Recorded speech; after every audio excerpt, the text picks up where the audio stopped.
یا اللہ. کیونکہ پاکی ناپاکی میں ہمارا اتنا دھیان نہیں ہوتا، اس لیے پھر ہمیں نبی علیہ السلام کی زیارت نہیں ہوتی. بہت سارے لوگ یہ کوشچن پوچھتے ہیں کہ جی اتنے سالوں سے ہم کوشش کر رہے ہیں کہ ہمیں نبی علیہ السلام کی زیارت نصیب ہو، مگر نہیں ہوتی.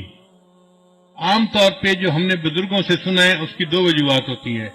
ایک نگاہ ناپاک ہوتی ہے اور ایک بدن یا کپڑے ناپاک ہوتے ہیں، جس کی وجہ سے زیارت سے محروم ہو جاتے ہیں. اگر ان دو چیزوں پر محنت کریں تو اللہ تعالیٰ زیارت نصیب جلدی فرما دیں گے. نگاہ کا بہت زیادہ پرہیز کریں، 100% پرہیز کریں گے تو اللہ تعالیٰ کی طرف سے پھر نبی علیہ السلام کی زیارت والی سعادت نصیب ہو جائے گی. میرے والدین چونکہ شروع سے ہی نیکی کی زندگی گزارنے والے تھے، تو میں نے تذکرۃ الاولیاء کتاب 5ویں کلاس میں پڑھی تھی. 5ویں کلاس کے بچے کو تو ابھی کنسیپٹ بھی نہیں ہوتا، مگر مجھے والد صاحب نے وہ کتاب لا کر دی کہیں سے، تو میں نے اس میں اللہ والوں کے واقعات پڑھے تو دل میں بڑا شوق ہوا کہ مجھے بھی اس لائن پہ چلنا ہے اور اللہ والوں کی لائن پہ آگے بڑھنا ہے. پھر اس میں ایک کتاب میں نے پڑھا کہ نگاہ کا بہت پرہیز کرنا چاہیے. تو چھوٹی عمر میں، ابھی میں بالغ نہیں ہوا تھا، اس عمر سے ہی نگاہ کا پرہیز شروع کر دیا. بہت بچتا تھا، بہت نگاہ کو بچاتا تھا. اور مجھے اس زمانے میں اپنی والدہ سے ڈانٹ بھی بہت پڑتی تھی. ہر دوسرے تیسرے دن کوئی محلے کی آنٹی آتی اور میری والدہ کو کہتی تیرا بیٹا جا رہا تھا، اسے تو ہمیں سلام بھی نہیں کیا، یہ تو ہمیں اپنی خالہ ہی نہیں سمجھتا. اور امی مجھے بلا لیتی تھی، بیٹا تو نے اپنی خالہ کو سلام کیوں نہیں کیا؟ یہ تو میری کلاس فیلو تھی، یہ تو میری سہیلی تھی، ہم بچپن کی دوست ہیں، تم سلام تو کرتے. اور مجھے پتہ بھی نہیں ہوتا تھا کہ یہ آنٹی کہاں گزری تھی اور کہاں اس کو سلام کرنا تھا. تو میں آگے سے ایک بار کہتا تھا، امی آنٹی سے یہ پوچھو کیا میں نے اس کی طرف دیکھا تھا؟ تو جب امی پوچھتی تو پھر وہ آنٹی کہتی ہاں یہ تو یوں کر کے چلتا ہے، سر اس کا نیچے لگا ہوتا ہے، زمین کے علاوہ تو کچھ دیکھ نہیں رہا ہوتا. اس نے کہا اس کو.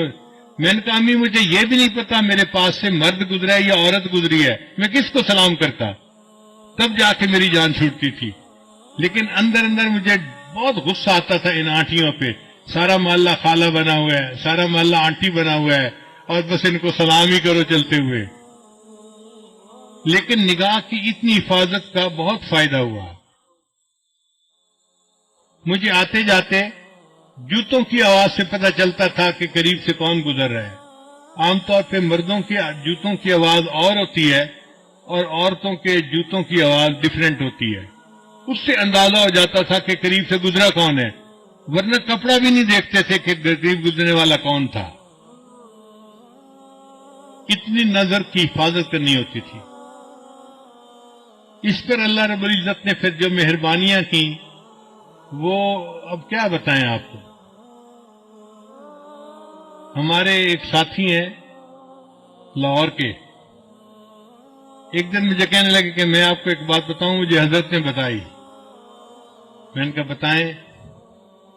کہنے لگے کہ حضرت نے مجھے بتایا کہ دیکھو اس وقت آپ کسی مسجد میں کھڑے تھے، آپ کی طرف اشارہ کر کے حضرت نے کہا کہ اس بچے کو اس وقت 100 سے زیادہ مرتبہ نبی علیہ السلام کی زیارت ہو چکی ہے.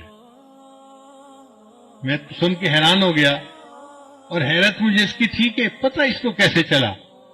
اس نے کہا جی کہ مجھے حضرت نے یہ بات بتائی تھی،